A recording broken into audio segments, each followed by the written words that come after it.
Setelah tercengang dengan film pertamanya dengan konsep yang unik, di film kedua kita udah nggak kaget lagi nih dengan konsepnya. Gue nggak bilang jelek ya, tapi ya emang udah terbiasa aja. Ya sedikit banyak bisa lebih fokus ke ceritanya. Spoiler warning buat kalian yang belum nonton, film kedua udah dikasih clue waktu film pertama. Film kedua bakal lebih banyak ngebahas tentang gimana Riley di masa remaja yang udah mulai puber. Bakal gila banget kan dinamika emosinya. Maka dibikinlah karakter baru yang ngehuni headquarter. Yaitu ada anxiety atau cemas, envy iri, embarrassment malu, dan ennui. Mungkin bahasa gaul di sana kali ya, buat ngartiin boring atau bosen. Karakter ini tuh deket banget sama remaja, dimana yang mulai beranjak dewasa, dan banyak emosi yang berkembang. Dari alur cerita, Riley yang mau masuk SMP ikut pelatihan untuk bermain hoki dan bertemu dengan idolanya. Riley pengen banget nih buat setim sama idolanya. Sedangkan Riley harus milih antara teman lamanya atau idolanya. Dari alurnya emang dibikin untuk karakter baru yang lebih berfokus sama anxiety. Sedangkan karakter lain tidak terlalu banyak. Jika diurutkan, mungkin kedua yang paling banyak peran adalah bocah kecil ini, Envy. Kemudian embarrassment juga lumayan mendapatkan peran. Sedangkan untuk ennui hanya sedikit mendapatkan peran, atau bahkan hanya pelengkap. Emang make sense sih, dimana Riley ini punya ambisi buat setim sama idolanya. Maka anxiety lah yang berperan paling banyak. Mungkin kalau bocah-bocah mageran kayak kita, pasti ennui yang paling berperan. Apalagi kaum rebahan. Itu ennui doang pasti yang ada di headquarter. Selanjutnya ada envy, yang Riley iri sama gaya idolanya yang keren banget. Maka Riley pun ingin menjadi sosok kayak idolanya. Dan bahkan lebih dari idolanya. Riley yang udah umur 13 tahun dan masuk masa puber, diliatin banget nih gimana emosinya yang gak bisa dikontrol. Bahkan sama emosinya sendiri. Emosinya pun gak tahu apa-apa, kayak Joy dan yang lainnya, yang cuman mencet tombol dikit aja, tapi si Riley jadi overreacting. Menurut gue pemilihan tokoh utama si anak ini perempuan juga menjadi hal yang menarik, dan bisa lebih banyak dieksplor. Apalagi ketika masuk puber kayak gini. Karena jika laki-laki, mungkin ketika puber tidak serumit perempuan.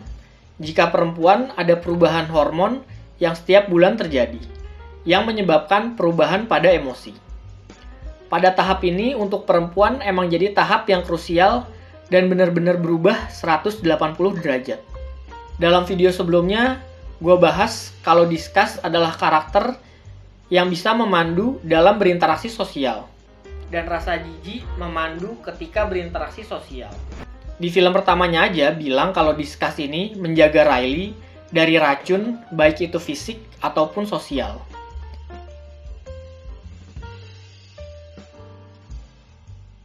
Waktu Riley pindah ke sekolah yang baru, ada teman-teman yang kelihatan keren. Discuss juga lah yang ngarahin Joy untuk bersikap.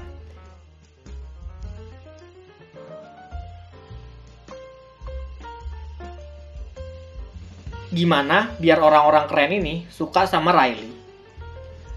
Dan waktu gue nonton trailernya, gue harap yang kedua ini Discuss jadi tokoh utamanya. Ya paling nggak dikasih lebih banyak peran dibanding karakter lain. Dan dialah yang jadi penyelamat buat si Riley. Tapi ternyata setelah gue nonton, emang Joy lah yang tetap menjadi pusat dari semuanya. Tapi karakter Anger, Discuss, dan Fear lebih banyak mendapatkan peran dibandingkan dengan Sadness. Ya karena emang di film pertamanya udah banyak dibahas soal Joy dan Sadness, maka di film keduanya ini lebih pengen dikulik dari sisi karakter yang lain. Tapi sayangnya di beberapa scene ini gue masih berasa kayak nonton Toy Story. Bukan karena Easter egg yang ditampilin, tapi emang vibes-nya nonton Toy Story banget. Dimana one for all for one. Semua karakter bergerombol untuk satu tujuan, dengan satu atau dua karakter yang jadi fokus utamanya. Diceritakan bagaimana 5 emosi awal yang menuju ke suatu tempat dengan berbagai macam halangan selama perjalanan mereka. Namun, pada akhirnya, tetap satu karakterlah yang menentukan semuanya. dengan karakter lain yang hanya membantu dan memberikan masukan.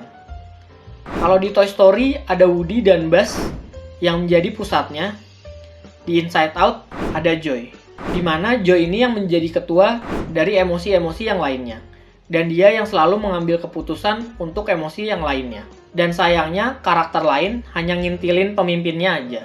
Jadi berasa banget gitu formulanya yang di Toy Story diterapin di film ini. Tapi secara keseluruhan, film ini tuh bisa dibilang cukup beda sama film pertamanya. Di film pertama, gue ngerasa pesan yang ingin disampaikan itu, kita butuh semua emosi, bukan hanya tentang bahagia doang. Tapi kesedihan juga menjadi bagian dari hidup kita, dalam berproses menjadi dewasa. Maka tidak ada emosi yang penting dan gak penting. Tapi semua emosi itu penting. Sedangkan untuk film kedua ini, yang gue lihat adalah emosi pun perlu penyeimbang. Jika digunakan terlalu berlebihan juga nggak bagus. Dan akan ada efek negatif yang kita terima jika kita hanya terus-menerus menggunakan salah satu emosi. Kalau gue lihat lebih dalam lagi, sebenarnya karakter baru pun turunan dari beberapa karakter yang udah ada. Sebut saja kayak anxiety, yang merupakan turunan dari fear. Bedanya adalah jika fear adalah takut akan kejadian-kejadian di masa sekarang atau jangka pendek, sedangkan anxiety ini merupakan takut akan masa depan atau jangka panjang. Jadi anxiety ini terlihat seperti ambisi pada masa sekarang, agar di masa depan bisa lebih aman. Untuk karakter lain seperti envy, juga gue ngeliatnya adalah turunan dari karakter disgust, berawal dari semua rasa kagum akan sesuatu, menjadikan rasa iri karena tidak bisa memilikinya, merupakan bentuk yang lebih kasar dari rasa jijik. Sedangkan embracement merupakan bentuk halus dari anger, di mana ketika kita dihadapkan dengan kejadian-kejadian yang tidak mengenakan, anger dan embracement lah yang menjadi sosok untuk menghadapi kejadian tersebut. Jika anger yang menggebu-gebu, sedangkan embracement yang lebih tertutup. Yang menarik adalah envy ini merupakan turunan dari anxiety. Jika anxiety terlihat seperti punya ambisi, sedangkan envy adalah kebalikannya. Dia tidak punya ambisi dalam hidup dan hanya bermalas-malasan saja. Oke, itu aja bahasan gue untuk video kali ini. Jadi, bagaimana Inside Out 2 menurut kalian? Apakah kalian menantikan film Inside Out ketiga? Tulis di kolom komentar ya. Let's discuss.